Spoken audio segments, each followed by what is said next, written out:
So, Halloween is fast approaching. And I don't know about you, but I'm looking forward to seeing the little ghosts and goblins and astronauts and Ruth Bader Ginsburg's showing up at my door. There is a costume for that, by the way. Go RPG. It's getting colder, and so we're starting to bundle up more and keep ourselves warm. This time of year is just such an interesting time. It's starting to get darker earlier. Certainly in just a few weeks, it's going to get really dark really fast. And it always feels like a time to hunker down, turn within some more, do some introspective work. And, Halloween in particular is a time, where we have an opportunity to wear costumes and masks. And at the same time, it gives us an opportunity that we have, for a variety of reasons, to notice the actual costumes or masks that we wear outside of the holiday. Kind of highlights that a little bit. So the title of my talk this morning is The Masks We Wear. The definition of a mask is an object normally worn on the face, typically for protection, disguise, performance, or entertainment. And just as actors wore masks in the ancient Greek theater to transform into different characters and roles, we often wear masks in a metaphorical sense, in an effort to protect our vulnerable feelings and emotions, or perhaps to defend our seeming weak spots, to fit in, not to stand out, to make others more comfortable. This is just a few examples of the many, many, many masks that we wear as human beings. Adyashanti said, "No matter what identity we cling to, it takes great courage to step out of the old masks we wear and the old scripts that we live by and open ourselves up to the mysterious inner core of our being." Yes, amen. That's what I want to talk about this morning. Releasing our masks and getting to that mysterious inner core of our being, our true nature that we have come here to express. So much of releasing the masks that we wear is getting really, really comfortable with our own authenticity. And often, authenticity or being authentic isn't necessarily easy. Because here in the West, society, has worked very hard to keep us all in fairly neat, rather inauthentic boxes, many of which have their origins reaching way, way back to, the Puritan ethic, where behaving in a certain way was acceptable. And then fast forward that, right past June Cleaver, to the multi-million-dollar advertising and marketing efforts of modern America, cute Kardashians, and the duck selfie.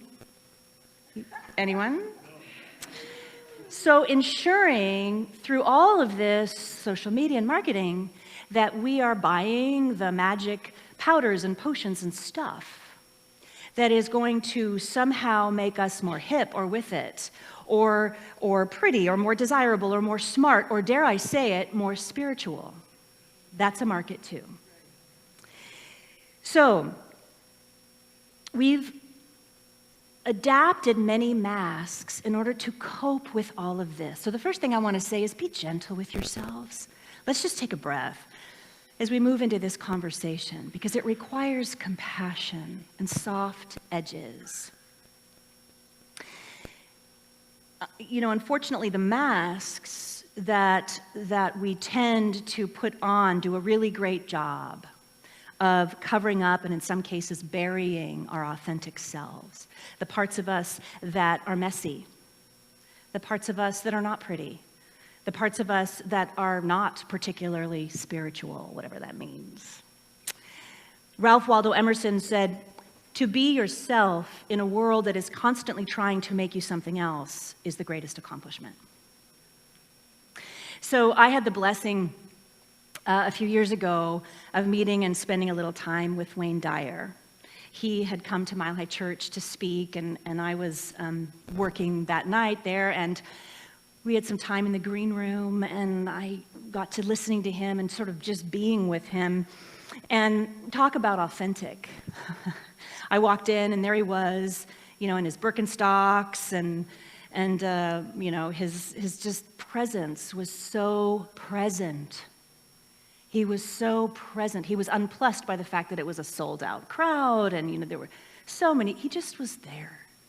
He was there. I brought my Uncle Ken, who was, I think, probably his biggest fan ever, to meet him.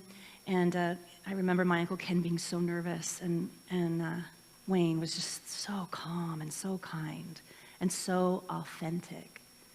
And I realized in that moment that who he was a spiritual being on the planet in his authenticity. He wasn't trying, he just was who he was. He said, "I would rather be hated for who I am than loved for who I am not."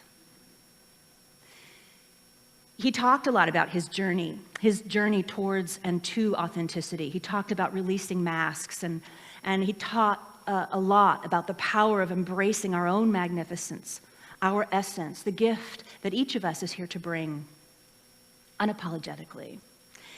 But how do we do that? How do we get to our authentic self?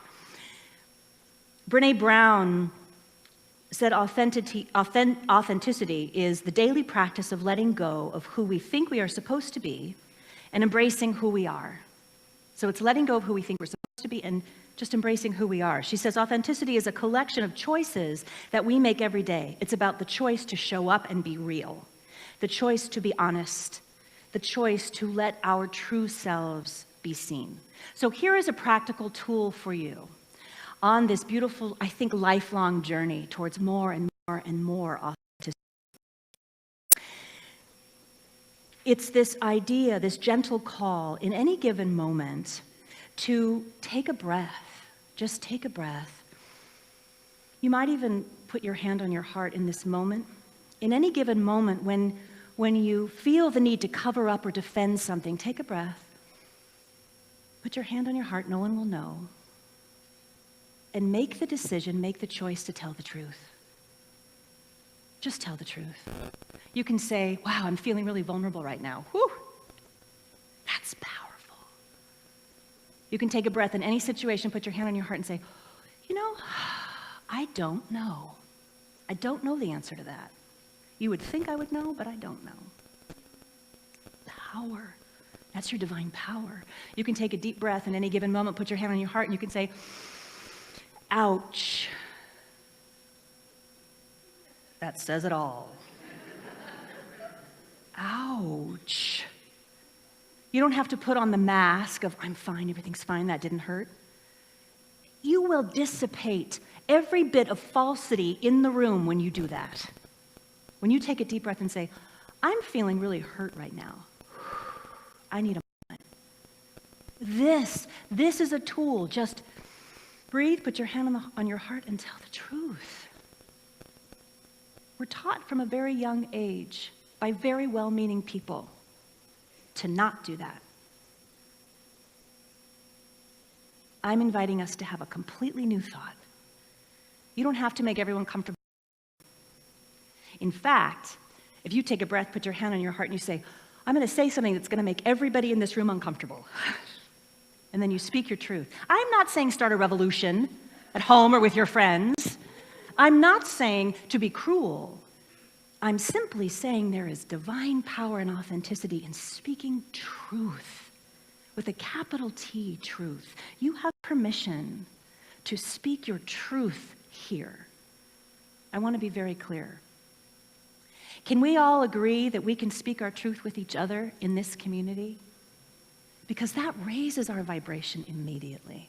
It just raises our vibration. The Buddha said, be a lamp unto you. Gently speaking your truth will shine a light that melts the masks you may be hiding behind.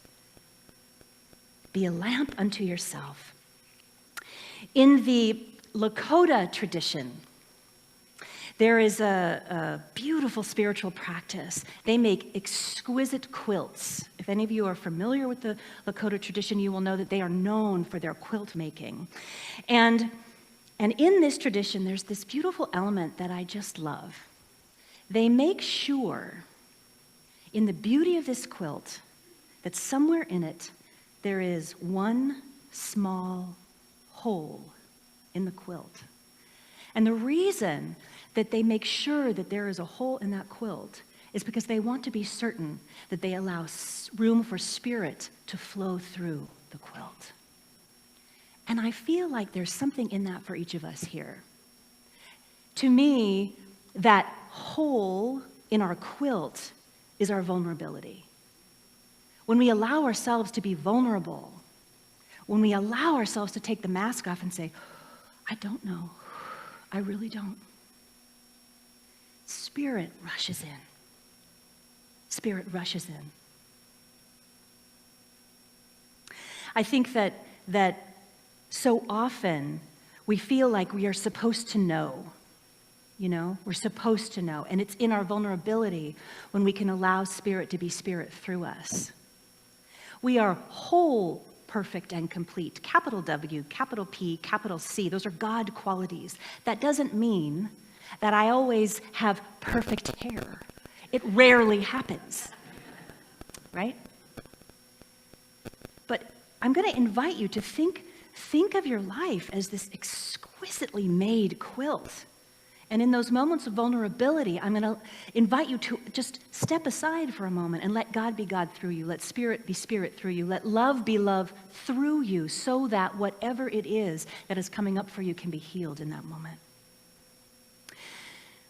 A very common mask that many of us wear from time to time is the mask of perfection,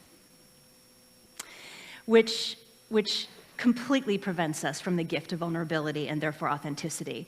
When we spend so much time and attention focusing, trying to make everything perfect, whatever that looks like for you, it's different for everyone. Whatever that is for you, we miss these glorious opportunities to see and feel and know more God in our life. That hole that I spoke of, it's such a beautiful reminder. It's a beautiful reminder of the power of vulnerability, the places within us, our humanness, where we may fall short, where we may make an unskilled choice. A side note, the word sinner or sin was originally an archery term. For those of you who don't know, it was an archery term. A sinner was basically what happened when you missed the mark. It's all it was. But it turned into this whole thing. We're human beings. We miss the mark sometimes. But when we can allow that place within us to be open and free of the mask, we allow the healing to pour through. So I have a question for you. What does a spiritual person look like? Me. Nice. I love that. So, some people might think a spiritual person looks like, a monk or a long-haired hippie with mandala beads and a hemp-made backpack, or a makeup-free vegan yoga instructor or a nun. I love everything about all of that. And what I also know is that I don't believe that we have to look a certain way or behave a certain way or wear Birkenstocks, although Wayne Dyer was wearing them. Just kidding. To be a spiritual person, right? It's not the fast track to God, what we put on. However, especially in this teaching, what I have discovered is there is a mask of spirituality. And it's a pretty darn toxic mask.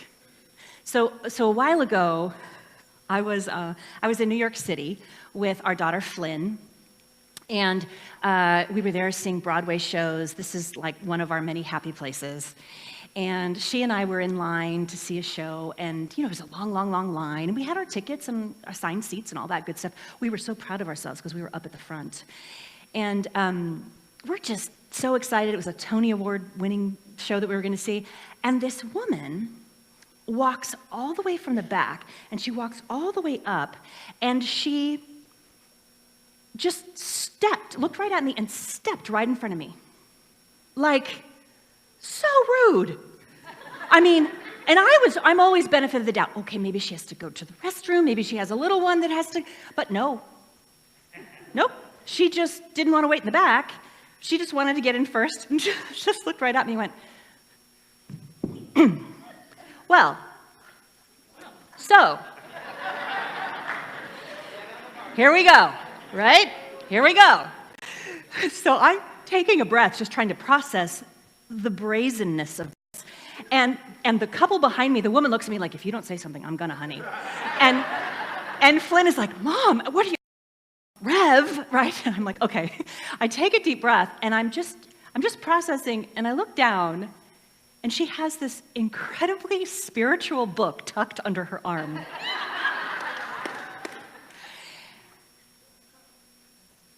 And the hypocrisy of it, I just started to giggle, because I was like, you have got to be kidding me. And I'm looking at this book, and I'm literally trying to formulate my response, and I'm seeing this spiritual book under her arm, and I start to giggle. I got the giggles, and Flynn's looking at me like, what are you? And she looks down, and she recognizes the book from my nightstand, and she starts laughing. And then I kind of go like this, and the couple behind me are like, and they see it, and they start laughing. We were not laughing at the woman, I want to be very clear, but we were laughing at the human experience that we all have sometimes. You know, we were laughing at the absurdity of the dichotomy of her rudeness and her spiritualness. And I thought to myself, well, I certainly hope she gets some good reading in at intermission, you know? Because what? Reverends Marcia Sutton and Lloyd Strom talk about the talking school, the walking school, and the teaching school.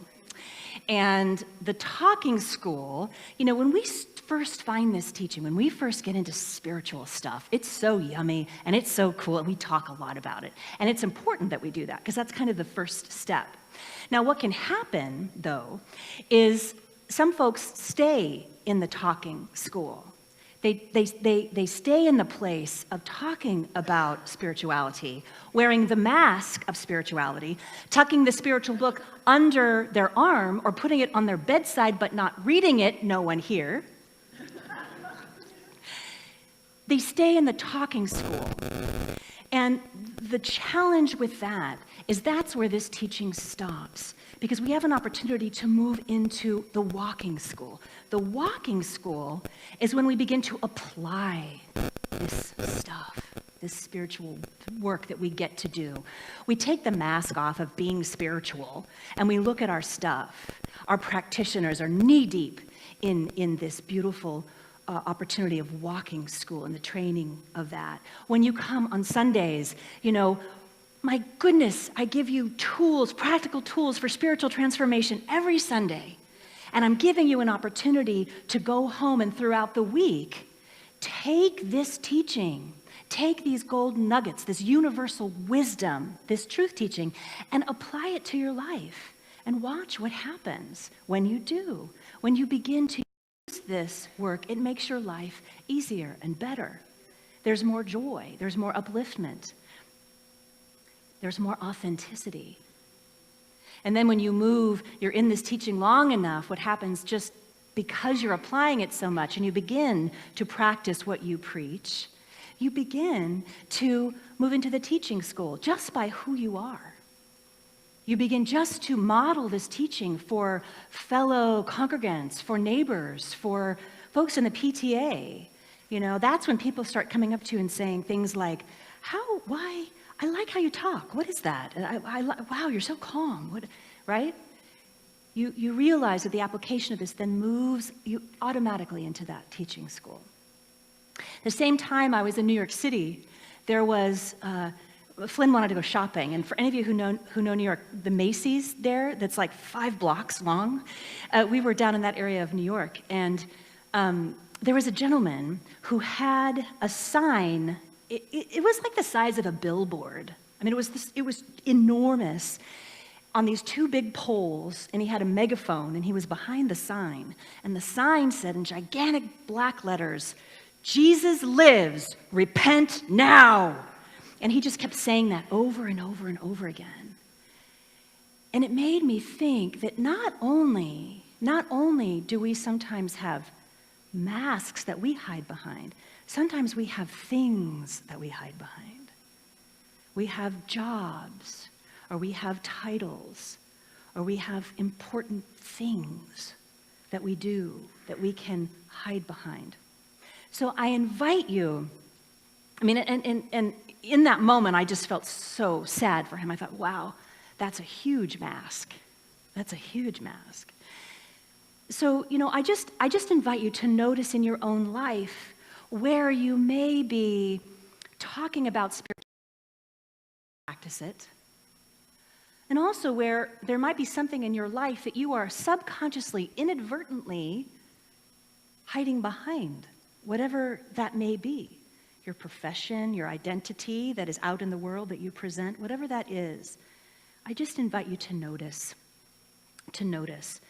We're each here to express our divine nature. That is why we are here. Let's do that more, yes? So this week, start small. Notice where you are tempted to shut down or cover up a part of yourself. Take a breath. You can even put your hand on your heart and speak your truth. Even if your voice is shaking, like the bumper sticker says, just notice what happens in the room. And the more you do that, the easier it gets, till it gets to the point where you can't not do that. Number 2, the next time you feel defensiveness or shame about anything, any time where you have made an unskilled comment or made an error or mistake, I invite you to just see in your mind's eye the perfect hole in the Lakota quilt of your life and allow Spirit to flow in through that. Don't put up a mask and cover it. Don't try to cover up that hole, but realize that that is your moment where Spirit is rushing in to heal and support you, to give you the opportunity to allow love to flow through you. And finally, I invite you to implement these practical tools for personal transformation that I give you every week to move you from the talking school to the walking school, or if you're in the walking school, from the walking school to the teaching school. We can all do this together. Yes? Oh, I just love you. I love you, I love you, I love you. Thank you. Thank you. Thank you. Thank you. Thank you. Mwah.